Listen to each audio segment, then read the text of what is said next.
Les TOC, professeur, c'est une maladie ou pas? Est-ce qu'on peut dire vraiment que c'est une pathologie? Oui, je crois qu'on peut dire que c'est une pathologie. Oui, oui, c'est une pathologie qui commence la plupart du temps dans l'enfance, mais pas seulement, voilà, et qui affecte des gens qui en souffrent et qui se soignent. Est-ce qu'on peut dire que c'est grave? Alors, il y a des TOC graves et il y a des TOC pas graves. C'est plutôt ça. Donc, on peut pas dire que c'est grave d'avoir un TOC et vaut mieux rassurer les auditeurs tout de suite parce que, par exemple, si un enfant commence à avoir des choses qui ressemblent un petit peu à des TOC ou à des petits rituels, c'est aussi quelque chose qui peut Normal? normal, qui Ouais. peut se passer, qui va passer ou qui éventuellement va passer avec l'aide de quelqu'un, mais qui va être, qui va pas Transitoire, quoi, ouais. transitoire, qui va pas durer. Donc voilà, mais sinon, oui, ça peut être aussi très sévère. C'est-à-dire qu'il y a des personnes qui vont avoir un trouble qui va, leur prendre énormément de temps, avoir beaucoup de répercussions sur leur vie relationnelle, leur vie sociale, leur vie familiale, avec un handicap, très important. Et quelle est la différence entre un TOC et un tic? Parce que les tics, ça a l'air c'est moins méchant, c'est des petites manies qu'on peut avoir, c'est ça? Alors, pas exactement. La différence qu'on peut faire, si on va un petit peu plus loin, c'est qu'un tic, c'est un mouvement non volontaire à la base. Et c'est un mouvement qui peut être soit une petite saccade, où vous avez un petit clignement d'œil, ou un petit mouvement, un mouvement de l'épaule, un mouvement du cou, par exemple. Ou ça peut être des mouvements beaucoup plus complexes, avec, par exemple, on peut aller jusqu'à des mouvements qui sont en interaction avec les autres, qui vont viser à toucher quelqu'un, ou à toucher la partie du corps de quelqu'un, De ou à manière involontaire, c'est-à-dire qu'on peut se alors Ah mettre à ouais. toucher des c'est gens. non volontaire. Alors, c'est pas involontaire au sens neurologique du terme, là on entre dans des finesses, mais c'est non volontaire au sens où généralement la personne ressent un besoin d'effectuer le tic, qui est souvent un mouvement brusque quand même, et il a énormément de difficultés à le réfréner. À partir de là, les tics peuvent être aussi assez complexes. Il peut y avoir des tics qui, du coup, ressemblent à des TOC, au sens à des compulsions, avec des tics, par exemple, qui peuvent être d'agencer des choses en symétrie.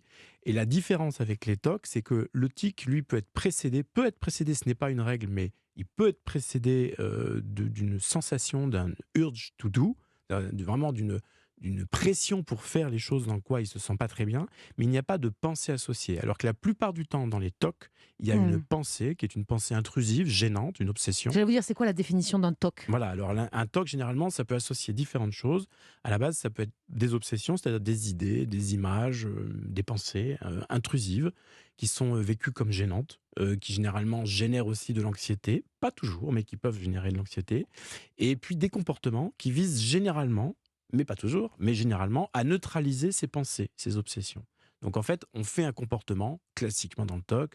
Par exemple, on va vérifier sa porte parce qu'on a une obsession, qu'il arrive quelque chose de grave si on laisse sa Hmm. porte ouverte ou quelque chose comme ça. Et du coup, on va vérifier, et puis après, il y a des vérifications, mais là, c'est d'autres questions. Est-ce que c'est fréquent dans la population, les TOC? Alors oui, c'est assez fréquent, c'est 2 à 3% de la population.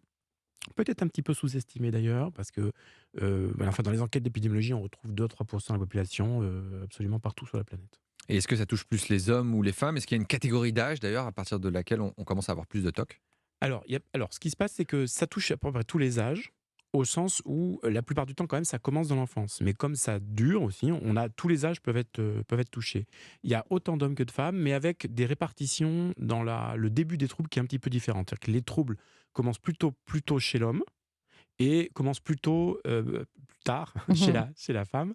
Et il y a même deux types on dit, c'est comme deux courbes de population. Il y a un groupe de patients qui vont démarrer des TOC plutôt dans l'enfance, vers 11 12 ans, vont être plutôt des garçons, mais enfin pas que. Et puis il y a des personnes qui vont commencer les TOC plutôt vers 20 25 ans, souvent avec une comorbidité un petit peu différente. Et ça peut être des femmes, des fois sur des cours d'une grossesse ou d'un événement de ce type. Est-ce qu'il y a, donc il y a des tas de TOC, on a compris, il y a un différent, on n'a pas le temps de tous les énumérer, on prendra quelques exemples après, mais est-ce qu'il y a des caractéristiques communes à tous les TOC? Est-ce que quand on en souffre, par exemple, c'est forcément tous les jours, plusieurs heures par jour, je ne sais pas?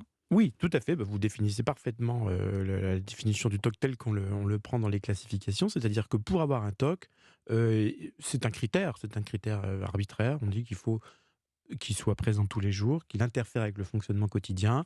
Et on a même des critères, puisqu'on considère qu'il faut que toutes les manifestations du TOC, obsession et compulsion comprises, vous prennent à peu près au moins 1 heure par jour pour qu'on parle de diagnostic de TOC. Bah, c'est un bon moyen pour se repérer en tout cas. Est-ce qu'avec la période de coronavirus, vous avez vu des TOC augmenter ou s'aggraver? Si on pense à des TOC liés à l'hygiène, est-ce qu'on peut imaginer que des gens ont voulu plus se laver les mains qu'avant. Et On a plus, tous fait dans ce cas, ouais, c'est vrai. Oui, alors ça c'est une très bonne question. Il y a eu deux types de situations. Je crois que chez des populations assez jeunes, on a vu apparaître des préoccupations assez importantes, effectivement, sur les lavages, et qui a pu donner des inquiétudes sur le fait que des enfants ou des jeunes commençaient à développer des choses. Après, sur la prévalence réelle des TOC, je vous dirais qu'on n'est pas en position de l'évaluer actuellement. Il faudrait voir peut-être dans quelques années. Je ne pense pas. Et ce qui s'est passé, c'est que c'est toute la différence qu'il y a entre le fait à un moment donné, il y a un an surtout, quand il y a eu le début de la crise, les gens se sont lavé les mains énormément, ce qui était On avait même nécessaire. les aliments qu'on Il ramenait avait des beaucoup de choses. courses, tout. Et si vous voulez, la définition du TOC, c'est qu'elle est en réaction à une crainte qui est injustifiée, qui n'est pas justifiée. On ne pouvait pas dire que c'était injustifié parce qu'il y avait quand même Et on n'en savait rien de ce virus on n'en en savait plus. rien, Ouais. et puis il y avait des consignes. Et donc, je ne dirais pas que ça correspondait au TOC. Ce qui est le TOC, c'est quelqu'un qui se mettrait de façon compulsive à mettre du gel hydroalcoolique 60 fois par jour alors que ce n'est pas la peine. Et ça, je ne suis pas sûr qu'on ait vu tant de développement de ce type de situation. À l'inverse, nos patients qui souffraient de TOC, pour certains, et qui avaient des TOC de lavage, il y a eu deux types de réactions. Certains ont regardé ça d'un œil amusé en disant tiens, Je suis plus tout seul. j'ai même un patient qui m'a dit c'est qu'il est fou. Il me l'a dit comme ça. Et il m'a dit donc voilà, donc il est venu et c'était bon. On a un petit peu souri. Ça faisait du bien de parler de ça. Il disait quand même c'est un peu particulier. Et d'autres qui l'ont pris justement de façon assez négative en disant mais finalement moi je souffre de cette chose-là. Et aujourd'hui tout le monde se fait à faire ça, mais ils ne se rendent pas compte qu'ils ne souffrent pas. Ouais. Et en fait c'était très intéressant d'entendre parce que le TOC c'est une souffrance. Les patients qui ont un TOC, ils souffrent quand même énormément de leur TOC. Ils en ont honte. Ça les gêne. Ils voudraient s'en débarrasser. Et ça c'est quand même très clair. Ouais.